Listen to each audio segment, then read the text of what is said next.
Open up your editor and we're going to build out our first AJAX request. So we've got a function make request. So let's do that in here where we're going to set up our object. So setting up our XHR object, new XML HTTP request. So that sets that up within the XHR value.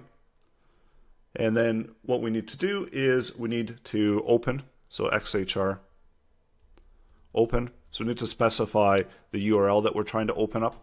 So for now, let's just copy and paste this in, and then we'll make it more dynamic afterwards once we know everything is working properly. And we're also going to send this as get. So the method's going to be get.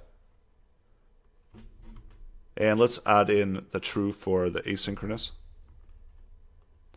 And then XHR send will initiate the sending of that. So next, let's listen for our ready state change. So on ready state change, we're going to fire off this function, and we're going to do something within this function. We're going to listen for the XHR object, and if it's ready state, so we get the ready state value, and we'll check to see if it's 4. Also, let's check to see the status of the XHR, so status, and make sure that it's at 200, that it equals 200. And if it is, then we're ready to take a look at what we've got responded there.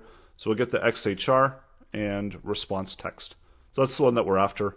That's going to show us the data that's being returned. So it looks like we're ready to try this out.